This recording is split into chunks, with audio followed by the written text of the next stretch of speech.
What's good, peeps? Thanks as always for passing by the channel. Much appreciated. Hit that subscribe button if you guys are new. Guys, don't forget, please, as well, to like and share the videos. It has helped the channel a lot. You can also support the channel as well. I do have a Patreon account. The link is in the description. All right, let's do this. Q&A part what? Part 13. Part 13. All right, let's quickly set a timer on this one. What are we saying? An hour? An hour? I don't mind if it goes just over, but I think an hour was about right because I've had a look at some of the questions and there are a lot of fucking questions. Quickly, the boxing programs. I'm still getting emails from people asking for a boxing program. I have sent them out. So whoever was in that first 6 or whatever it was, I can't remember, you will get your programs tomorrow or the day after. I don't know how it works anymore with Royal Mail. There was one that went to Ireland. So that one might not come till Monday, but they have gone out. I do feel bad. I said this before, but I got something like, no bullshit, 150 email requests for 6 programs. So it was unfair, but again, first come, first serve. What I did find out by someone on Twitter is that the programs weren't actually up for sale at the fight venue. They were only for media and VIP. So I guess it's something to get, right? I mean, considering that they weren't for sale, it's not bad to get them for free by me. So enjoy whoever does get them. All right, let's go to my emails where I think I got some questions. Quite a few questions I think came through by email. All right, first question is from William Michael, who I actually met at the post-fight press conference. He was in Saudi Arabia for AJ Ruiz. We had a nice little conversation, a nice chinwag. Very nice to meet him. He says, Ade, fantastic content, mate. Thank you, bro. It was great meeting you at the post-fight conference, but you still haven't followed me as promised. I have followed him now on Twitter. Question, will the Wilder undisputed fight happen in 2020 after he KOs Fury in February? First of all, I don't even know if this Wilder Fury fight is even happening in February. February 22nd is what? 9 weeks away? And it hasn't officially been announced yet. So I wouldn't be shocked if they push it to March maybe. Will he beat Fury? Don't know. Don't know. I think that's a 50-50 fight. I do maybe give a slight edge, a very slight edge to Wilder, but it's a very, very close fight. And even if he does beat Wilder, if Wilder does beat Fury, I think these belts are going to go all over the place, if I'm honest with you. I need to make a video about this, but I think Usyk's going to come for the WBO. I think he's going to come for that. I just don't think he's going to fight Chisora. I think he might fight for a vacant belt because AJ, I think, will vacate that belt and fight Pulev. So we'll see if AJ's got all the belts come, I don't know, end of the year. If he has, then I think Wilder AJ could get it on in the summer, but there's so many moving parts to that one, I'm not sure. You guys all remember what happened last time with DAZN and so much crap. So it's going to be difficult, but it would be nice to see. It would be nice to see. All right, next question. Michael Watson says, do you think boxers should or shouldn't have long amateur careers like Lomachenko, who because of his amateur career had a title fight after only a few fights, even though he lost his second pro fight? Also, Filip Hrgović has had a lot of amateur fights and now may not have many opportunities to gain notoriety as a result of his late switch to the pros. It's difficult. I don't think there's any wrong or right answer here. What you don't want to do is a situation like there was a guy fighting on the AJ Ruiz undercard called Majidov. Great amateur experience. Beat AJ at the 2011 Amateur World Championships. I mean, he's turning pro at I think he's 34. It's just too late. I mean, it's too late. And now, obviously, they're going to try and fast track him. Joe Joyce, similar. You don't want to spend too long as an amateur. I spoke to John David Jackson, though, who's the trainer of Majidov, former trainer to Sergey Kovalev. And he did say that, I'm not quite sure what country Majidov is from, but he said that that country were paying him bucket load to stay as an amateur. So if you're getting good money as an amateur, I can understand why you would stay there. If you want to earn serious money, then I guess you've got to maybe go to the pros quicker. You don't need to spend, I don't know, 400 or 500 fights as an amateur. You don't need to do a Rigondeaux or a Loma or GGG. You can go after 150, 200 fights and still be young and still have a very long professional career. But it's a difficult one. I don't think there's any wrong or right answer, but you definitely don't want to do Joe Joyce or Majidov. All right, next question is from Chris Berry.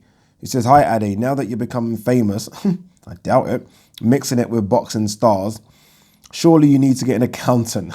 All right, a bit of a business one here. If you could send me some business my way of people who need accounts completing or tax returns, I'll be able to do yours for free. You're welcome. Oh, there you go, guys. All right, quick plug then for Chris Berry. Where's he? What's his company name? Don't know. Westbury Limited, I think it is. There you go, Chris. There might be some people that need your work on this channel. Plug him. Chris, I might give you a call myself. Who knows? I might need it. Next question on the emails is from Ryan Z, who says, hi, Ade. I have a few matchups. Prime David versus Prime Tony Bellew. I'm guessing you're saying David Haye. Prime David Haye versus Prime Tony Bellew at cruiserweight. All right, I'll kill him. Sorry, I hate this. I don't mean kill him, but destroy him. Prime David Haye would destroy Prime Tony Bellew at cruiser. Would destroy Prime Tony Bellew at heavy. Destroy. Dillian White versus David Haye. David Haye would destroy Dillian White at heavyweight. Saying it again. Even though Dillian White's quite big, you just destroy him. Destroy him. It would be pretty much what he done, or like what he done to Derek Chisora. David Haye did. Just destroy him. Too fast. Too fast. Prime Mike Tyson versus Prime Riddick Bowe. Ooh, good one. That's a good one. Don't know. That's a good one. I'd favour Mike just, but Riddick Bowe. Riddick Bowe is one of those heavyweights that I feel like just gets forgotten when it comes to the conversation of one of the great heavyweights. Riddick Bowe was fucking good. Good. I would love to have seen Prime Riddick Bowe versus Prime Lennox Lewis. That's the one. Anthony Joshua versus Prime Frank Bruno. Frank could take a punch, Frank could take a punch. A bit stiff. If the AJ that turned up against Ruiz fights Frank, I don't know if that's Prime AJ, then you could just outbox him. You could just literally outbox him because Frank wasn't the fastest mover, especially when he became very muscular. So I'd go AJ on that one. Also, would you do any fantasy matchups? I will try and do fantasy matchups. It's not really me for the channel, I'm honest with you. There are other great channels out there that do these type of things. I'm not really a boxing historian type guy, but I will try and do some just because a lot of people have been asking. All right, next question here is from Cole Turpey, who says, do you find Brendan Schaub annoying when talking about boxing? I do. I think I find him annoying in general, if I'm honest with you. All credit to what he's done in terms of going from mixed martial arts to having shows, working on Showtime, doing so much. You've got to give credit to people. You can't hate that. But when he talks boxing, it just annoys me because I think there's just not enough knowledge there. Not enough. And look, I'm not the knowledge. I don't have that much knowledge, but I think I know a bit more than him. And what upsets me is that because he has this big platform, massive platform, when he says it, or whatever he says about boxing, I think his fans take it as gospel, and it's fucking not. Next question, have you ever heard of a Ukrainian heavyweight, Alexander Zokoisy? I haven't, but I will look out for him now. You've mentioned him. Is he an amateur? Is he pro? I'll check him out after I've done this big, long Q&A. Let's have a look. Next question is from, let's have a look. Apologies, people. My laptop is dying. It's a bit slow. I've got a couple of long ones that I might read at the end because they are very, very long. And I'm not going to answer them. I will go back to them. In fact, should I answer this one quickly? All right, let's quickly answer it. Mohammed Ahmed says, hi, Ade. Great video as always. I have a number of questions, so please bear with me. Mohammed, I will answer one just because there's so many questions to go through. Your first one is, what are your thoughts on this rhetoric from Sky Boxing pundits stating how Callum Smith is the #1 in the world at super middleweight? That World Boxing Super Series tournament last year had Groves as the only active belt holder competing, in my opinion, beating the likes of Chudinov, Jamie Cox and Eubank Jr. did not make him number one. P.S. If there was an award for British Boxing Robbery of the Year, it should be awarded to Smith versus Ryder. Good points there. I've always said that I don't think Callum Smith's the best super middleweight. I've said it. And I haven't just said it in the aftermath of that John Ryder performance. I've said it from the get-go. Come on, I mean, Benavidez is out there. I mean, they were even saying that when Gilberto Ramirez was at super middle. Caleb Plant looks good. He's not the best. Billy Joe Saunders will probably beat him, if I'm honest with you. I think we all saw against John Ryder that he lacks quite a few things. Yes, he's big and he's strong, but you do wonder if his size is starting to hinder him because of the weight cut. So, yeah, look, he's good. He's a top 5 super middleweight, but he's never number one.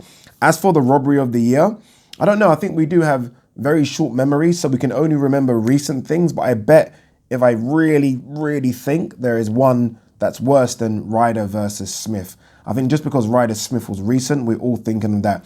Dude, I know you've got a couple of other questions there, and I'm sorry I can't answer them just because there are so many questions that have come in. Kipper's Delight, I like that, ask, what's your best midnight cereal snack? You know what, can I be honest with you? I just eat. I'm not joking. Like, fuck the snack. If I'm hungry, I'll fucking eat like rice and chicken. Because I go so hard in the gym, I feel like my body will kind of burn it anyway. If not that, I do sometimes eat those little, I think it's the PhD protein bars. PhD, if you're watching, feel free to sponsor the channel. But I do eat them. But yeah, that's my meal of choice. Anything, but not fatty food. Well, no, not fatty food, but anything like rice, chicken, I'll fucking murder. Here we are. Garcia Boxing versus the World says, what's your thoughts on Conlon? What's his ceiling? He's someone we are targeting for the WBO with Ruben Villa. We figure once Shakur vacates to 130 pounds, Top Rank will give their next man up a shot as he's ranked number 1. Ruben Villa ranked number 5. Frampton is 4, but we figure he leaves for greener pastures north to 130. What do you think? Thanks, Sam Garcia. P.S. As soon as I get back from New York City for this weekend's fight, I'll ship you out some gear to you. Boop. That's what I like to hear, Mr. Sam Garcia. By the way, Sam Garcia is the trainer of Ruben Villa. Figures you guys might have worked it out from the email. I'm not too high on Conlon. Not too high on him, guys. I have to be honest with you. I think Ruben Villa beats him. He beats him. It would be a good fight, but he beats him on points. Not too high on Conlon. Haven't seen anything yet that it makes me indicate or makes me think that he's a bit special. You know, you look out for these things like, for example, Shakur Stevenson, Ruben Villa, Teofimo Lopez. There are guys that are floating around that haven't had many professional fights or not maybe in the public's eye that you think they've got something. I don't see it with Conlon yet. I wait to be proved wrong, but I don't see it yet. And Sam, I look forward to that gear, brother. Thank you very, very much. Thank you for supporting the channel as well. Much appreciated, bro. What's that question? That question is about a program. Guys, as I said, the programs have gone. I feel bad. What's Mark Hannum saying to me? Afternoon, Ade, don't suppose I won a program, did I? Shittiest day at work ever. I need a positive bit of news. Mark, he didn't win a program, but if you are watching this, send me a number. Let me give you a call, dude, because I don't like my viewers to have shitty days. And you never know, a call from me might perk you up. It just might. All right, let's have a quick bit of the green tea.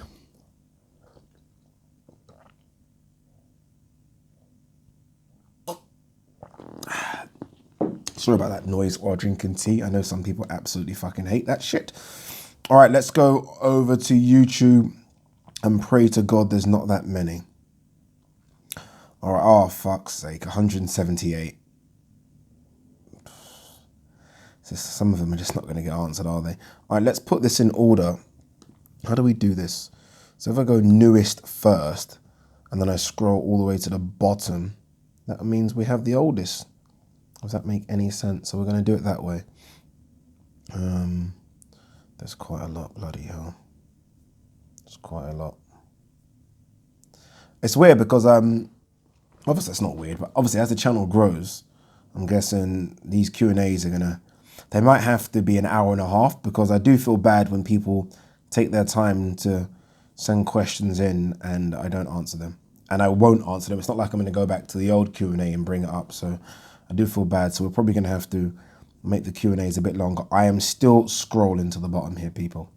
I am not stalling the Q&A. I'm still fucking scrolling. As I'm scrolling, I am thinking about the Daniel Dubois Fujimoto fight, which is literally just over there. I'm not joking. I know I always do that point and shit, but Copper Box is like, I could jog to the Copper Box in 10 minutes. That's how close it is. So I'm thinking I might as well go and watch that. Tickets are cheap. I might be able to get a press accreditation if I send a nice email to is it Queensbury Promotions or Frank Warren Promotions? I am still scrolling. How can I have this many questions? I'm still scrolling. Daniel Dubois is annoying me a bit though with this AJ sparring talk. I mean, how long is he gonna keep living off that?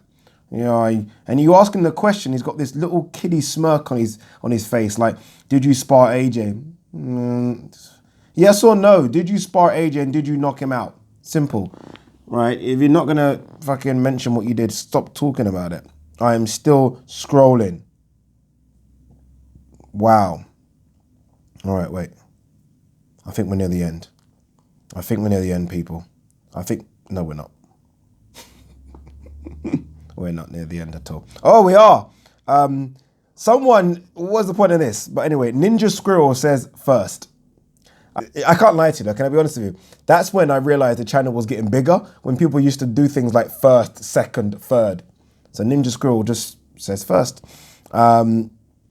Duffy is back, says, would you defeat Hatman in a loser leaves YouTube boxing match? I don't know. Hatman doesn't he got this like confessions of a nightclub bouncer or something like that? So he might be a bouncer. He could be a big dude. I don't know.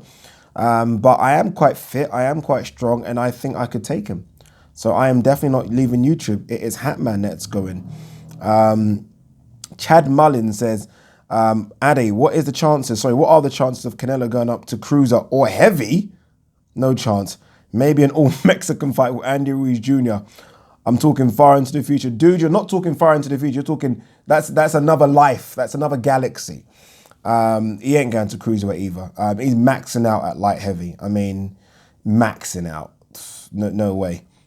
If he goes to cruiser, then I'm sorry, fuck VADA. They need to chuck him into NASA. NASA needs to find something and test him for something because he's an alien. If he goes to cruiser, an alien. Mohamed LaRusso says, do you think AJ versus White 2 will happen? Yeah, I do, 100% in fact. Eddie Hearn spoke about it a few times on this recent Saudi trip. It's going to happen. I don't know when. When might it happen? I don't know. Because you look at AJ's schedule and it's going to be Pulev next. And then he's hoping that Chisora will fight Usyk. And that, I guess, Usyk will win because he's friends with Chisora. And then he'll fight Usyk. And then you're looking at probably 2021. And then people are going to be screaming about Wilder Fury. So I don't know when it's going to happen, but it will happen, definitely. Robert Thompson asks, who wins Josh Taylor versus Ramirez? It's a toss-up. They are clearly now number 1 and number 2 at 140 pounds. I do feel like if Josh Taylor doesn't get that fight, he might try 147, you know. He might have a go. He's very big.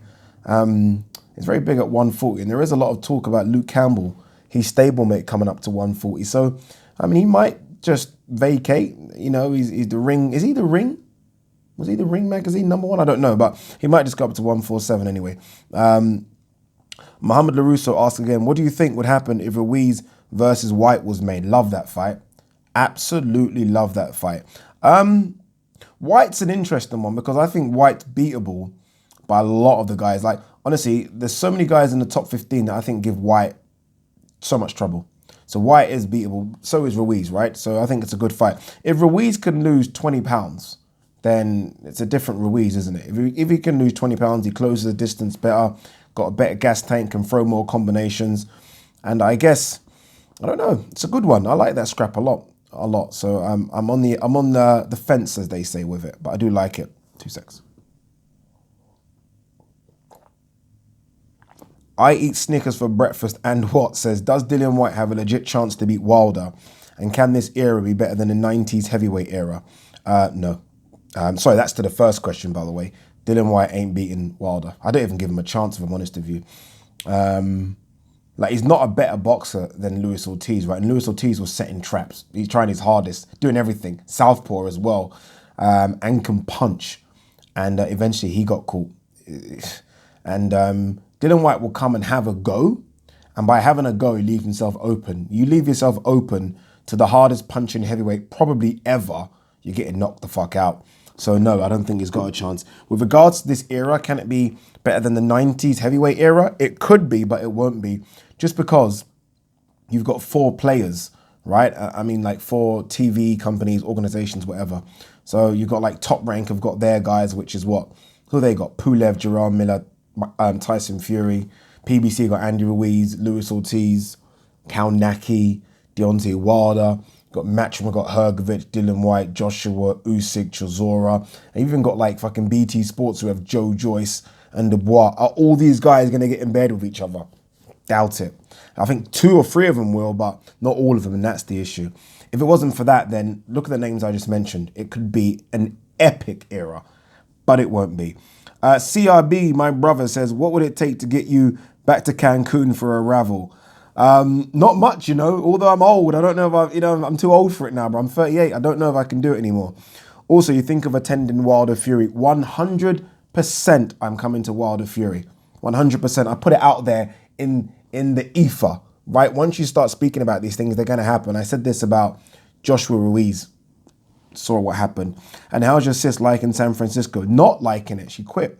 She left after 2 months. So yeah, she didn't like it. She's actually now got a job where she actually goes to Saudi Arabia quite a lot. So yeah, she left that one.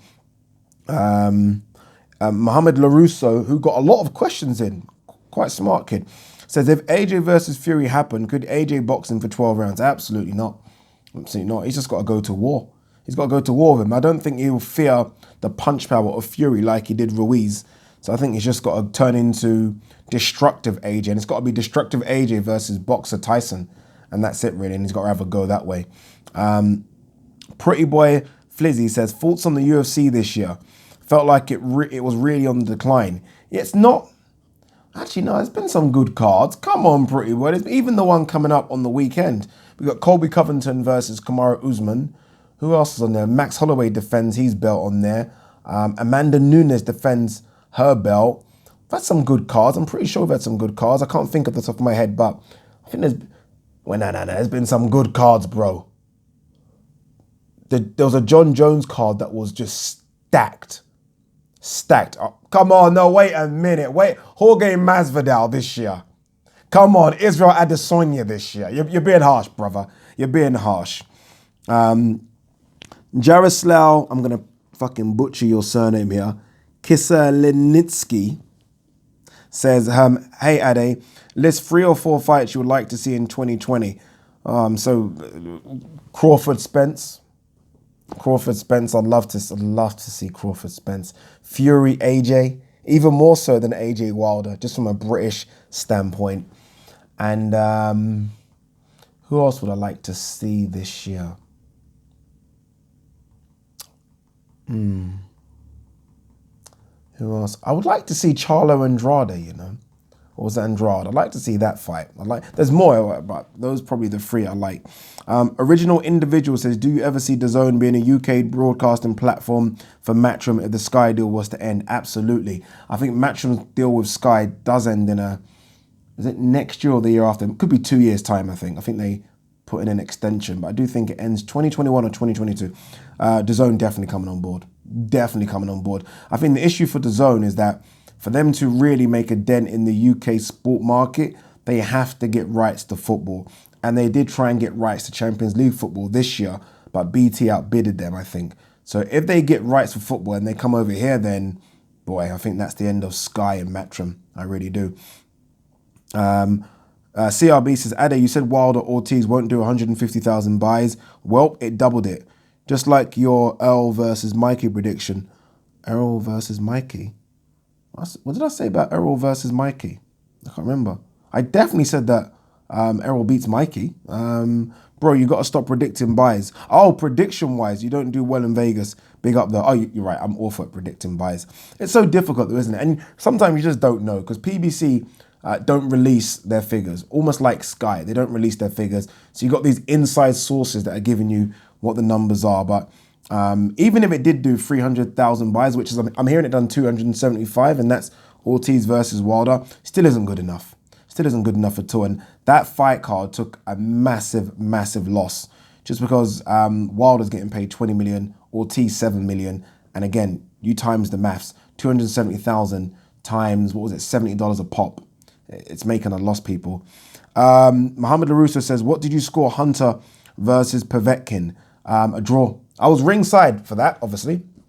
And I was thinking that Hunter started fast, but I was thinking Hunter better chill out here. This is Povetkin. He ain't no scrub. Then Povetkin definitely won the middle rounds, and then Hunter won the final couple of rounds, I think. So I had it as a draw. I think that was a fair result. I don't think anyone complained too much either. Wes B says, love the channel, Addy. My question is this. What are your top 3 boxing YouTube channels, not including your own? Good question. From an interview standpoint, Boxing Social. I think Rob Tebbett's the best interviewer out there, with a gap, if I'm honest with you. I do like Ultratech. I think he's a bit crazy. So it's a bit different, right? He doesn't really give a fuck. I like that. And I did used to like, and I still do a bit, but Hatman was definitely the man I used to go to. I used to watch all his videos, but I do think it's gone a bit Wilder crazy recently. So, but I'll still have him up there. So I'll go with those 3. What next question is, Ayed says, do you think you're allowing yourself to be influenced by people on Twitter who constantly are negative towards boxing? I just ask this because I do worry about myself being influenced by people who seem to thrive off negativity. There is a lot of negativity, I'll be honest with you, especially Twitter world. It's just, I don't know, you have to kind of block it out sometimes, but there are a lot of negativity. I mean, people are just not happy, aren't they? People aren't just happy in general, but I try and block out all the negativity. It's difficult. I see some of the comments underneath my videos, and you see some stuff people say on Twitter. It is difficult, but got to stay strong, brother. Got to stay strong. Mohammed, you should just put all these bloody questions together. Mohamed LaRusso says, was Saudi as loud as arenas in the UK, O2 Manchester Arena, etc.? No chance. I will say this though, it did get a nice pop when AJ came out, but it was pretty quiet. I think, well, it's a 15,000 seater, and they said 4,000 Brits came out. So, what's that? 11,000 were from, I guess, local people flying in from non-Britain. If that was 15,000 Brits, it would have gone crazy. Plus, it's an outdoor venue, so obviously the sound travels out. Whereas obviously the O2, Manchester, etc., just sound just all over the place. So no, it wasn't as good. Mohamed LaRusso said, did you get an interview with Dillian in Saudi? No, not at all. Let me briefly explain this Dillian situation, because I think some people were like, oh, you're scared to interview Dillian, and not scared. He's not going to punch me in the face, is he? But his manager, it's funny because his manager did come up to like the print media and I think a few YouTubers and was basically like, not you, not you, not you, not you. So yeah, it's difficult. I did interview Dean though. I did interview Dean White. So it's not like I'm running away from them. I interviewed Dean White. Luke Whedon says, do you feel like AJ could have gone for the stoppage against Ruiz in rounds 9-12? Ruiz wasn't offering anything. AJ kind of fought to a game plan, obviously, but I also think kind of fought scared a bit as well. He wasn't trying to engage nothing. Literally, it was a jab or a 1-2 and move away. And look, I understand it, right? You've just lost. You just got to win your belts back. But it wasn't the most electric performance. I know people were saying things like boxing clinic, and it was that. But at no time in that fight did AJ even think about the stoppage. It was a case of, we're just going to ride this one out to points, get our belts back, and live for another day. And that's what he done. Haida Khan says, Ade, have you ever or would you ever try psychedelics, magic mushrooms, etc.? I haven't and I wouldn't. I've never done drugs. Can't lie to you. I've not even, actually that's a lie, I have smoked a bit of weed. But that was literally probably once in my life. I just don't do it, if I'm honest with you. I don't even smoke, people. Actually, again, that's a lie. I have smoked a cigar. Ade, stop lying. But it's not frequent like that, if you know what I mean. Superintendent Chalmers says, I mean, where do you get these questions from, brother? How to stop premature ejaculation? I don't know. I don't have that problem. I do not know. Hamid Mohammed says, what does it take to get started covering boxing? Love for the sport, Hamid. You got to love the sport first. And then it's pretty easy. Boxing is so accessible. You can speak to Matchroom and all some of the smaller shows. You know, everyone wants to go obviously Matchroom and Frank Warren shows, but there are some really good small promoters putting on good small shows at like York Hall, Bethnal Green. Are always looking out for people that want to cover their shows, like Steve Goodwin. So reach out to them. I don't know if you're going to do it by writing, print, or you're going to video camera it, but you got to think of what you want to do first, then reach out, and then I'm sure you can cover it pretty easily. Mohammed Larousi asked another question. He said, who you got next for the sit-down videos? Who have I got next? Rob Tebbett. We're kind of doing an end-of-year show. So like Fight of the Decade, British and worldwide, Fight of the Year, Fight of the Year, all that kind of stuff. So it will be Rob Tebbett. I think that's going to be next week. He also asked, update on your Sky job. I start January the 6th, I think it is. Although I might be going in sooner than that to do some shadow work and reporting stuff. Nothing special. Thomas Morgan says, what's your favorite brand of hair gel? Cheeky. Stephen Ford says, is Billy Joe Saunders the best middleweight out there? And is he just wasting his own talent? I believe he should be in the top 3 fighting for the undisputed, but he has found a way not to be there. Thoughts? Is he the top 3? I don't know if he's top 3 middleweight. Obviously, right now he's fighting at super middleweight.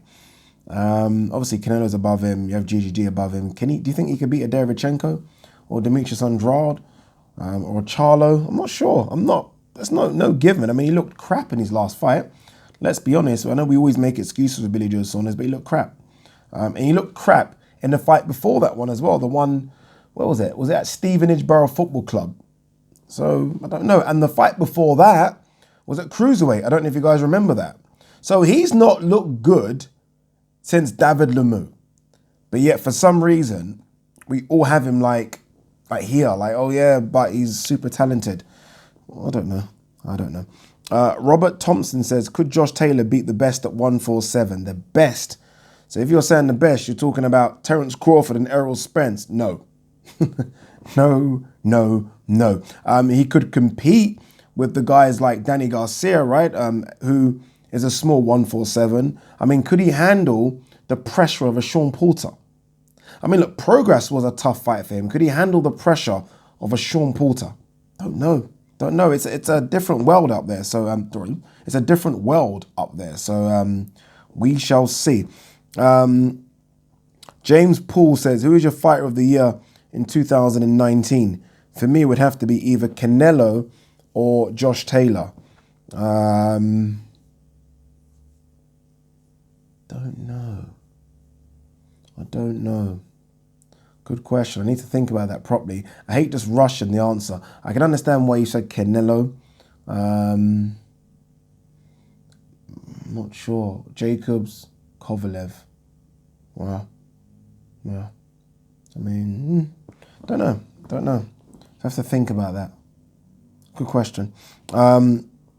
Chad Mullen says, Boxing Talk with Addy, will you ever cover UFC fights? The funny thing is, I actually do a bit of UFC reporting for a Turkish channel that I kind of appear on sometimes called TRT World. Don't know if you guys know about that. So I do a bit of UFC reporting for that. But for this channel, probably going to stick it or keep it to boxing. Although you guys probably know I do mention UFC quite a lot. Etsy Gregory says, who are the pound for pound fastest boxers you've ever seen? Okay, so we're not talking historically. The fastest boxers I've ever seen, Amir Khan has to be up there. Fuck, his hand speed is ridiculous.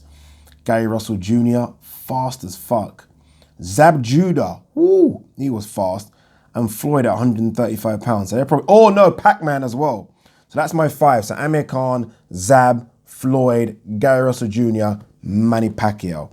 Definitely. I am PK13 says, do you think that the 2-minute rounds in women's boxing are a science-based safety measure or a subtle form of discrimination? I have absolutely no idea. I can't imagine that it has anything to do with science. So I am going to say it's probably a form of discrimination, if I'm honest with you. Like, females aren't fit enough to go an extra minute, because they certainly are, right? They could easily go another minute. So I don't know why they don't just make it 3-minute rounds, if I'm honest with you. Yeah, I think they should just make it 3-minute rounds, or at least start somewhere like 2 minute 30 or something. But I don't think it's science-based. Anthony Gavin says, people are saying AJ beating Ruiz is better than Fury beating Vlad. What do you think? For the record, I don't think it's even close. Fury beating Vlad is more impressive. Oh, absolutely. Fury beating Vlad is more impressive. But I will say this, mentally, I don't think we'll ever understand the pressure that AJ was on. Come on. That pressure to go and get your belts back against a guy that had previously put your ass down 4 times was immense, right? Was immense. And everyone, even the lead up to the fight, was like, oh, it's 50-50, or Ruiz is a favourite, or if AJ loses, he's done. There was zero pressure, and I don't mean this disrespectfully, on Tyson Fury to beat Vlad. Everyone thought Vlad was going to win. So it's almost a case of not a free swing, but there wasn't as much pressure. The pressure on AJ was immense. So I understand what people are saying, but I still will say Fury's is more impressive, but don't underestimate the pressure AJ was on and the pressure that Fury wasn't on. Although he's obviously fighting for a world title, that brings its own pressure. But when no one expects you to win, it's very different from when the world expects you to win and you get put on your ass 4 times and then you got to fight that guy again. It's not easy. Lewis Chappie says, who has the best chance of beating the top 3 heavyweights out of the rest of the pack? Well, who knows, right? I mean, Andy Ruiz done it already. Hrgovic looks mean. Watching him up close and personal, he looks good. But I will say Usyk. I think Usyk's definitely the one, right? I think a lot of people are talking about him. I'm just jumping on the bandwagon. I'll say Usyk. Global Frank 95 says, because I thought it was a great question when you brought it up a few weeks ago, who are your pound for pound 11 to 20? I've got the likes of Josh Taylor, Leo Santa Cruz, and Gervonta Davis in there. I will say this, Gervonta Davis ain't in my 11 to 20. No way on this earth. He might be in my 30 to 40. Gervonta Davis is not in my 11 to 20. I actually have to do a video on this, Global Frank. I can't think of it off the top of my head. Especially if we're not including heavyweights. I mean, are we chucking in heavyweights? I'm guessing we're not. If we're not chucking in heavyweights, then it's going to be interesting. Who is an obvious one that might be in there? Who might be in there? I wonder if Charlo will be in there. Some good names, but yeah, Gervonta Davis ain't in there, but I will have to think about it. Sufamidan says, is Ortiz the most overrated fighter in the heavyweight division? Probably, if I'm honest with you. Probably. He's beaten no one, has he? Let's be honest. I mean, Bryant Jennings, are we going to give him that one? Yeah. As a someone, Bryant Jennings is, at the time, was a good fighter. Not anymore. I interviewed Bryant Jennings out in Saudi, and he said next year is his last year in boxing. So 2020, he's done. But yeah, Ortiz is probably the most overrated, just because he is so highly rated. Like, most people think of him as a top 6, top 7 guy. And most other people in that kind of top 6, top 7 have actually beaten someone of note, right? The way Dylan White has beaten Joseph Parker, for example. Ortiz done nothing. So yeah, probably. Fraser Steen says, did you manage to talk to any of the Whites in Saudi? And do you think a boxing chat with Dean would be a good way to bury any hatchets? I actually don't think there are any hatchets at all, because I don't actually think they know who I am, if I'm honest with you. But I did speak to Dean White out in Saudi. Cool dude. Very, very cool dude. Obviously a man mountain, but a very nice guy, honestly. Dylan White I didn't get to speak to, just because it was quite difficult to speak to him. He was in and out and just not really doing much media. I think you probably saw, if you were watching all the YouTubers out there, so Seconds Out, Behind the Gloves, a few others that were there. I think only IFL TV really got to interview him. I think Seconds Out might have, but he wasn't doing much media, so that's the only reason. And who am I? Like, you know, I'm not going to exactly jump the queue over those guys. So yeah, that's the reason. Chris Oy says, hi Ade, it seems the biggest barrier to AJ versus Wilder is share of the money. What is your take on this? In my opinion, the number of belts and your current or last fight purse is the only factor. Belt, AJ 3, Wilder versus 1. Last fight, AJ 80 million, Wilder 20 million. Kind of. As a fan, you don't want to even get involved with this. Like, growing up, I never cared about this type of stuff. Now, I guess, because of social media, we seem to know what these guys get paid and splits and purses. I just want to see the fight happen. At this stage, I think Eddie Hearn even said it, that as much as he thinks Fury and Wilder don't deserve 50-50, if AJ wants to be undisputed, he's going to have to give him 50-50. It's that simple. They're a world champion. He's a world champion. They actually have, and I say they because let's not discount Fury, they have the best belt as far as I'm concerned, the WBC belt, and I think it should be a 50-50 fight. I really do. Finbar White says, what are your plans for Christmas? What are your goals for next year? Have a top Christmas, Ade. Thank you so much, brother. Plans for Christmas, going to go to my sister's house. I haven't actually spent Christmas in this country for about 4 years. So it'll be my first time in about 4 years. Yeah, maybe 5 years. The last couple of Christmases I've been in South Africa and before that Nigeria. So it'll be good to chill with family here. My goals for next year are, I'll tell you this actually, I'll tell you what my goal is. My goal is to get to the Olympics 2020. I'll fucking report on anything. I just want to, that was my goal in my head 2 years ago, and that's my goal now, to somehow get to the Olympics and report on anything. Obviously boxing would be ideal, but give me that mic and I can talk about anything. So that's the goals. Hopefully, Finbar, you've got your own goals set as well, and you two have a good Christmas, brother. I don't know how long we are in. I think we're about 40, 50 minutes in, so let's keep going. Vasily Nsubi says, what did you think of AJ's song selection for the Ruiz versus AJ2 rematch? And if you had to choose another song for him, what would it be? What a good question. And the reason this is a good question, because at the post-fight press conference, I actually asked him that question. I said, AJ, what inspired you to pick that song? Because we're not used to see AJ pick that song. For those of you that don't know, that song was by Femi Kuti, who is the son of Fela Kuti, who's a Nigerian musician. It's a very powerful, meaning song. So I wouldn't want him to pick another song. I thought that song was perfect. Obviously, as a Nigerian, I do like that he picked a Nigerian song. So, yeah, very happy. Wouldn't even want him to choose another one. Mr. KWX Ben 1966 says, is this the last one before your Sky roll? Yeah, I do. No, I might do a Christmas special Q&A, but I do start the Sky job January 6th. So we are going to, some people think that this channel stops when I start Sky. Hell no. Hell to the no. Not happening. This channel continues. No chance. Chris Berry says, what do you think is Anthony Yarde's next step? How many fights till he's world champion? Does he fight Canelo next? And is Anthony Yarde too big for Canelo? Let's answer a few of these questions. There's no way on earth he fights Canelo next. No way. Canelo, I spoke to Mike Coppinger. I've been name dropping this whole video, but I did speak to Mike Coppinger out there, and he said that Canelo's next fight will be at 168 pounds, and that's going to be either Billy Joe Saunders or Callum Smith. So not Golovkin, so I expect it to be Billy Joe Saunders. I don't know what Anthony Yarde's next step is. I don't know.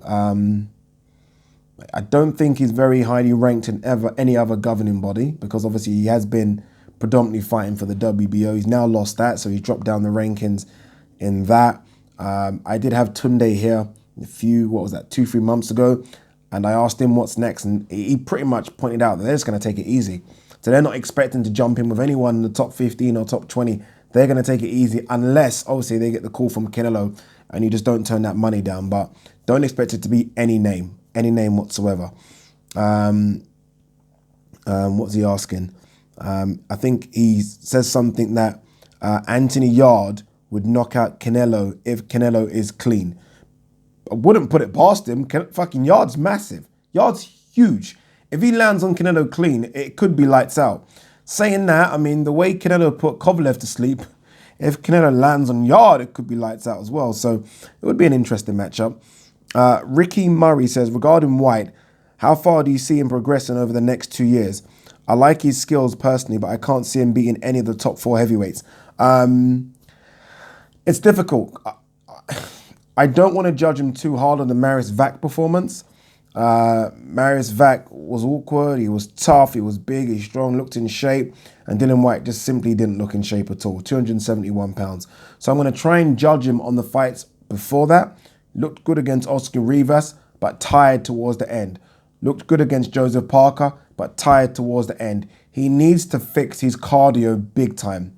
His cardio is going to let him down if he tries and steps to the big boys of the division. To answer your question, I don't think he beats any of those guys. So we're talking Joshua, Fury, and Deontay Wilder. I don't think he beats Usyk as well. I even think he could struggle against other guys. I think I mentioned this earlier, but guys in and around the top 20, like Kalnaki could be a good fight for him in terms of a struggle fight. Hrgovic will be a tough fight for him. Luis Ortiz, Povetkin, Michael Hunter. All these guys could take him, so he's got to be careful. They've got to match him properly, and he's got to come in better shape. Nuri Ahmed says, what time do you wake up and go to sleep? I feel like I've got so much on my head in terms of thoughts and ideas. I go to sleep pretty late. I normally go to sleep about 2 a.m. And I wake up about 9, but because I do need my 7 hours, but I'm fucking probably chill in bed till like 10, just going through emails and shit. So yeah, I sleep pretty late. I don't know why. Mainly because of things like this, by the way. I'm normally editing videos late and then release them in the morning. Brad Haight says, if you could choose one heavyweight boxer who is currently retired or not alive to come back and compete in his prime against the top guys in the division, who would you want to see and how do you think he beats the top 5? Good question. I like this one. Because immediately in my head I thought Mike Tyson, right? Because that's the one, Mike Tyson. But I would like to see one of the big boys because everyone talks about Mike Tyson's stature. Maybe he's too small for these guys. And true, he might be too small. Who knows? I would like to see Lennox Lewis come back against them because Lennox Lewis was what? I think, 6'4", maybe? 6'4", 6'5". I'd like to see Lennox Lewis fight these guys because I think Lennox Lewis would do a job on all of them. I think it'd be a boxing masterclass, but it would be good fights. And although people say Lennox Lewis couldn't take a punch because he got knocked out, I mean, go and look at the fight with Shannon the Cannon, who can definitely punch. Lennox Lewis basically leaves his chin out there and says, hit me. And Shannon hits him a couple of times. He can take a punch. So it'd be good to see him against the bigger punchers, so the Joshuas and the Wilders of the world. Dan Aziz says, my question is, being African, does it make it difficult to come out and say how fake AJ is? Bit harsh. Now, he was dissing Fury for running against Vlad and said you have to slay the king to win the belts. He definitely didn't slay Ruiz. I say this because I was a huge Amir Khan fan, and being Asian, so you're not an Amir Khan fan anymore, and being Asian, I found it difficult to turn on him because I had a deeper connection, even though he wasn't training properly and partying all the time, leading to his losses. Okay, no, as an African, doesn't make it difficult for me to come out and say how fake AJ is. If AJ is doing some bullshit, I will say it. But I will say this. AJ, I don't know if you guys know what video he's talking about. AJ done a video, he's sitting down and he talked about how Tyson Fury got the belts on Vladimir Klitschko. Look, I think that interview could be wrong, I think about a year and a half ago.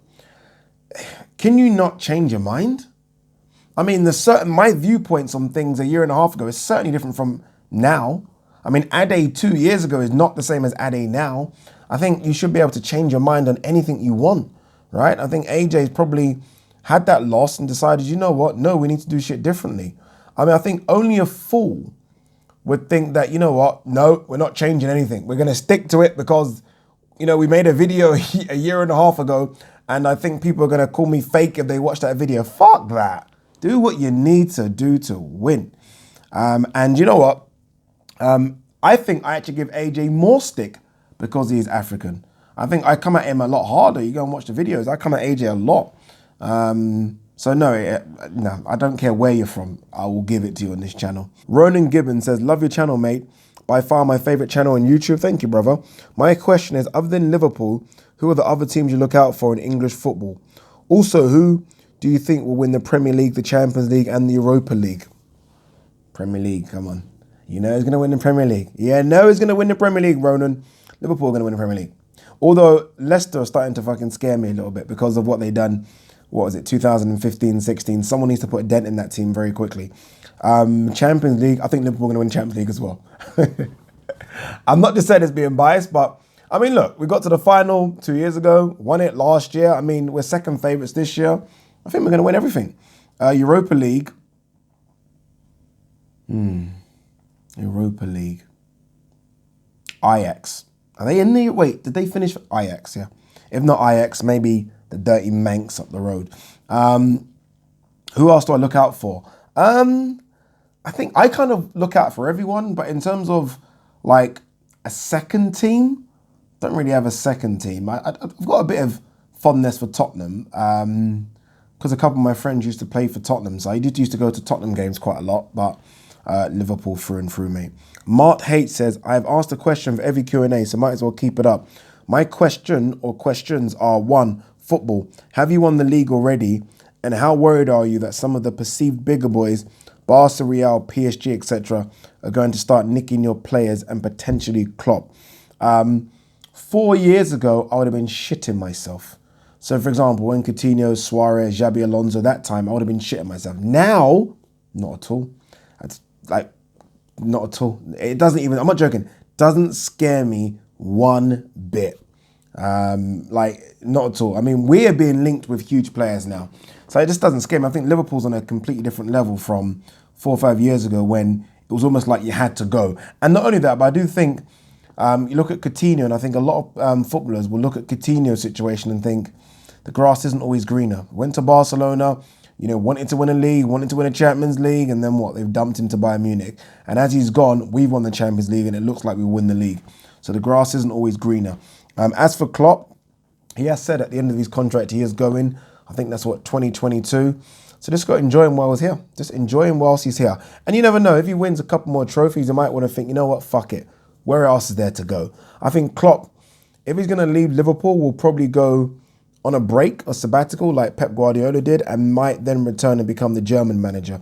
I can't see him managing another club team. He might, but he's still young, but who knows. Boxing. Of all the people you met in Saudi who are boxing people, which one is the biggest bellend? Hashtag dare you to answer. Biggest bellend. Who did I thought was a bit of an idiot, boxing wise?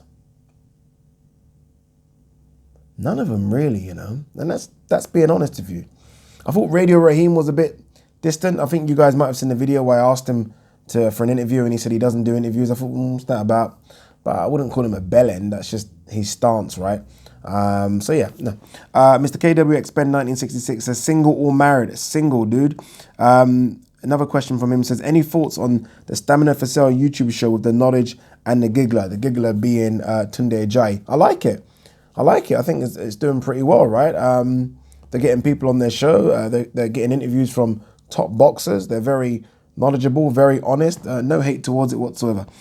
Eugene Gardner says, Wilder versus Fury, who wins? Don't know. Honestly, I've said Wilder just because, again, I said Fury has to be perfect for 36 minutes, Wilder for 1 second. I mean, I'm going to go the 1 second guy, the 36 minutes guy. Wilder versus AJ, who wins? Wilder. So I'm going Wilder. Oscar Pick says, do you vote in the general elections? If so, who are you voting for on Thursday? Labour. And yes, I did vote. Damian Brooks says, what do you think of a matchup between David Haney? David or Devon? Devon Haney, my brother. And Luke Campbell. Thank you for the work, Eddie. No problem whatsoever. I enjoy the work. Good matchup, right? We've seen Luke in with 2 elite guys at 135 already. I know he's been beaten. Who beat him? Ivan Mendy, was it again? But Jorge Nares, good fight, split decision, right? Loss. Looks like they might rerun that one again. And Vasyl Lomachenko was a good fight as well. We haven't seen Devon in with anyone really. So I kind of know where Luke is. I don't know where Devon is. So I would have to favour Luke. But Devon does look a bit special. Football King says, will you consider doing at end of the year a top 10 or top 5 list? Like top 5 boxing matches of 2019, top 5 boxers. I 100% will. I'm having Rob Tebbit around next week and we're going to thrash out a big ass video about everything boxing 2019. Spence Shaji says Roberto Duran versus Pernell Whitaker at lightweight. I have to go Duran. You know what I would really have preferred you said was Pernell Whitaker versus Floyd at lightweight. That's an interesting one. Mr. KWX Ben 1966 says, my Christmas dinner will be turkey, pork, lamb, basic veg, pig in a blanket, sweet potato, green banana, rice, yam, and bait. Bruv, how the fuck are you eating all that? What will you have? I don't know. My sister's going to do it, but hopefully a bit of what you're going to have and some African food. I don't mind a bit of jollof rice at Christmas. My sister always puts on a good spread. So I can't wait. And I shall be going to her house with about 5 fucking gigantic containers to get as much food to last me for the next few days. Spag Caesar's Palace says, who do you think will be upset next out of the top 3 heavyweights, and who do you think will pull it off? It's a good question. AJ. I think, no. I don't know. Because obviously Wilder Furies, they're going to fight, right?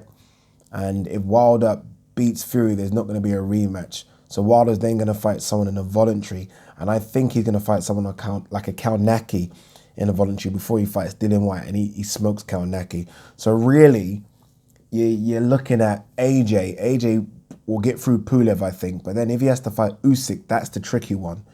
But I think he'll beat Usyk. So I don't know. Apologies. I don't know who will win. Who will get beat first. Good question. Stewie Riley says, good afternoon, Ade. Nice work over the big fight, mate. You look like you had a great time with it. I did have a great time, guys. It was awesome. Hope I don't bore you with this question. Let's see how long it is first. How long is it? It's not too, it's quite long actually. Hope I don't bore you with this question, but I have to ask again. I've asked a couple of times before, and at one point you said you'll do a video spilling the beans, telling us what rumours you heard, yet we've patiently waited and still nout coming forth. What the fuck is going on with Josh the Pimpernel Kelly? He isn't anywhere to be seen, neither fighting or at fights, and nobody is mentioning his name anywhere. I promise I'll not ask you again, but I'd love to hear them rumours if you're at liberty to tell us. I'm sure his name, isn't he fighting on a Matchroom card in a couple of weeks, or have I got that wrong? Guys, you know what it is? I would want to tell you what I've heard, but then, I don't know. Like, I want to start going to some of these boxing shows. I have to be honest with you. I went to the one, obviously, in Saudi Arabia. Matchroom were kind enough to give me press accreditation. I don't want to fuck that up by spreading stuff I've heard, because clearly they watched the channel. So I do want to tell you. You know what I'll do? Stewie, send me an email. I might tell you that way. No, I'm joking. I can't tell you, Stewie. I can't, just because it's not worth it, right? What do they say? The juice isn't worth the squeeze. RJ World Sports News says, great channel, Addy. Loving all your content. My question, theoretical, mythical matchups. Josh Taylor holds the exact same belts as world champion at 140 that Amir Khan held. Woo, good question. Held as a unified world champ at 140. Who would win?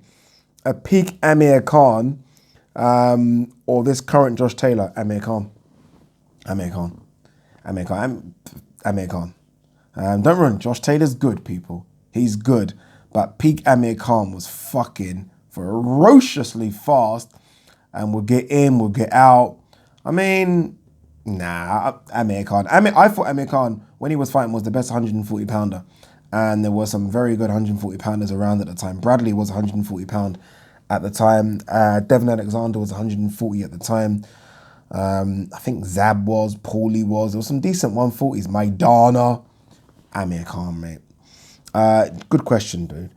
Jay Patani says, how does AJ do against Usyk? Personally, I can see it being a clean fight and AJ getting outboxed. AJ would have to turn into destructive AJ. This little skinny relative, AJ, at 16 stone 13, 17 stone 7 AJ would have to come in and be a wrecking machine.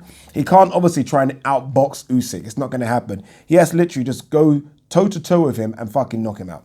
That's simple. Not outboxing Usyk. Usyk's just too smart and quite fast as well. So AJ has to turn into a wrecking machine. And he might have to ship a few punches. I don't think Usyk's the biggest puncher. So I think AJ is going to have to risk his chin and just go mano-mano and knock him out. That's it. Mr. Chewbacca says, who do you think AJ will pick as his mandatory? Pulev or Usyk? And how do you see those two fights going? Pulev, I think it's not easy work, but I think AJ beats Pulev. I just think Pulev is too slow at this stage of his career. Can punch hard still, but just too slow, too flat-footed. I think AJ would easily beat him. Usyk obviously is a different proposition. As he's mandatory, I think Eddie Hearn said today, or it might have been yesterday, that if Usyk and the WBO do come for AJ and the belt, they're going to vacate. That they want to do it like Pulev, and then Usyk fight Chisora and AJ fight the winner of that. That's what they want 2020 to look like. Muffin says, best boxing alias of all time. So when you say alias, I'm guessing you're meaning like their nicknames. There's been some great ones. I can't lie to you. I do like Dr. Steelhammer. I do like that one. I think that's a great one. Dr. Steelhammer. Was that Vitaly or Vladimir? I think that was Vitaly. If it was Vitaly, it just makes so much sense because of his punch power. So I do like Dr. Steelhammer. Seb Owen says, what is the best fight you have ever been to? Oh no, sorry, one before that. Tom Abbott says, predict the heavyweight landscape in exactly 1 year to the day. 1 year to the day. I still think Joshua will have his belts, and I think Deontay Wilder will have his belts. So I think Joshua will beat Pulev, and if he does have to fight Usyk, I think he gets past Usyk, and I think Wilder gets past Fury, and then gets past a voluntary of Kalnaki, and then it's a case of can they make the undisputed, or does Dillian Whyte get his shot first, and does AJ then fight Fury? Who knows? But I'm picking that AJ and Wilder will both have their belts still intact. All right, so which one did I just skip? Seb Owen says, what is the best fight you've ever been to? Love all the content, by the way. Best fight I've ever been to. Been to quite a few. I think best fight I've ever been to. Froch Kessler was a good fight. 2, obviously I didn't go to Denmark for number 1. Was it in Denmark? I'll probably say that one. The best fight I've ever been to. Yeah, probably that one. All right, 5 more minutes, people, because time is running out. Actually, let's have a quick look at the stopwatch. Oh my God. Oh my God. Don't know why I'm doing an American accent. Just seems right. All right, last question, people. And before I even answer this question, I do want to, again, apologize to everyone that sent questions in that I didn't answer. You guys aren't going to watch a 2-hour video. Let's be honest, you're not. You're not going to watch a 2-hour video. The analytics tell me you're not going to watch a 2-hour video. So there's no point me rambling on for 2 hours, which is why I kind of make it an hour plus. I think we've gone over the hour mark. So again, apologies if your question hasn't been answered. I do kind of try and do it on a first come, first serve basis, which I think is fair. So apologies. All right, last question is from Porridge, who says, on your travels to Saudi Arabia, I loved all the interviews, but when seeing Dillian Whyte, you didn't want to go there. Why was you so worried to interview him? Keep up the great work. All right, let's just clarify this. Certainly not worried to interview Dillian Whyte. Like, I don't think Dillian Whyte's going to say, oh, fuck you, you're the guy that was in the green chair talking about a B sample. Not worried like that. I interviewed Dean Whyte. So that should answer your question. Dillian Whyte just didn't do that much media out there. Again, I've said this earlier in the video, but if you go and check most YouTube channels, he probably only done, I think, IFL TV, and I think he might have done Seconds Out. That's it. That's it. He just didn't want to do the media. And it's not like I'm a big YouTube outlet, so they know who I am. They don't know who I am. They don't know who I am. So it's not like it's not like he's going to give me preferential treatment and say, yeah, let me speak to Ade. I'm just not that big. So I'm certainly not scared to interview anyone. I made my points clear about this B sample thing. I wish I could do more about it and talk more about it, but I don't understand it, if I'm honest with you. But yeah, and definitely not scared. I'm definitely not scared to interview anyone. If I was scared, I wouldn't sit here and say the shit I do say and then go out to these boxing events. I actually want to go to do more of these boxing events. But I will always speak my mind because that's what you guys want me to do. All right, we are done. We are certainly motherfucking done. Peace.